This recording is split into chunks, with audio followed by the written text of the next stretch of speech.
26 जनवरी 1950 हमारा कॉन्स्टिट्यूशन लागू हुआ, पर एक बड़ा सवाल था, भारत का नागरिक कौन है? पार्टीशन की वजह से लाखों लोग सरहद के यानी बॉर्डर के इधर उधर जा रहे थे, किसे इंडियन कहें और किसे नहीं, ये बहुत बड़ी कंफ्यूजन थी। इसी कंफ्यूजन को दूर करने के लिए कॉन्स्टिट्यूशन में पार्ट 2 यानी कि आर्टिकल 5 से आर्टिकल 11 तक बनाया गया, जिसमें आर्टिकल 5 से आर्टिकल 11 तक सारे रूल्स दिए गए हैं किसे हम इंडियन कहेंगे। लेकिन ध्यान रखिएगा, ये आर्टिकल सिर्फ तब के लिए थे जब ये कॉन्स्टिट्यूशन बना था। आज के रूल्स काफी अलग हैं, जिसे हम एंड में डिस्कस करेंगे। Article 5 which says citizenship by domicile. सबसे पहला आर्टिकल है आर्टिकल 5। ये उन लोगों के लिए था जो इंडिया में ही रह रहे थे। आपका जन्म इंडिया में हुआ हो या आपके पेरेंट्स में से कोई एक इंडिया में पैदा हुए हों या कॉन्स्टिट्यूशन बनने से कम 5 साल पहले आप इंडिया में रह रहे हो। आर्टिकल 6 माइग्रेंट्स फ्रॉम पाकिस्तान, और इसमें एक परमिट सिस्टम था। अगर आप 19 जुलाई 1948 से पहले आए तो आप इंडिया के सिटीजन बन चुके हैं। अगर उसके बाद आप आए तो आपको 6 महीने इंडिया में रुककर अपने आप को रजिस्टर करवाना था। Article 7 which says about migrants to Pakistan but return. ये थोड़ा सा ट्रिकी है।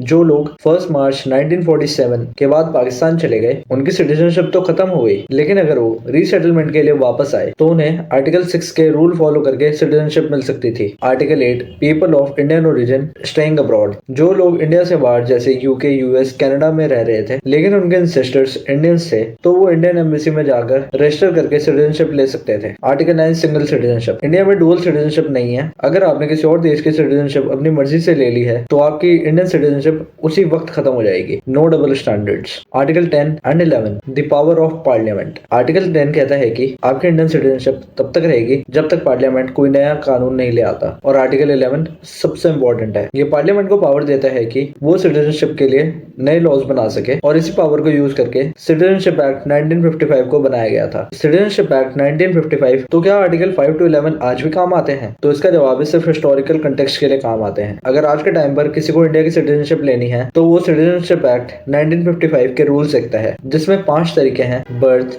डिसेंट, रजिस्ट्रेशन, नेचुरलाइजेशन और इनकॉर्पोरेशन ऑफ टेरिटरी। हाल ही में कुछ वक्त पहले CAA सिटीजनशिप अमेंडमेंट एक्ट को लेकर जो विवाद हुआ था वो इसी एक्ट में चेंजेस की वजह से हुआ था, कॉन्स्टिट्यूशन के आर्टिकल्स में नहीं। सिटीजनशिप एक पेपर नहीं, वो एक पहचान है। अगर आपको एक्सप्लेनेशन समझ आई और आसान लगी तो इस वीडियो को शेयर कीजिए और मुझे सब्सक्राइब कीजिए, और कमेंट में मुझको ये जरूर बताइए कि क्या हमें डुअल सिटीजनशिप मिलनी चाहिए।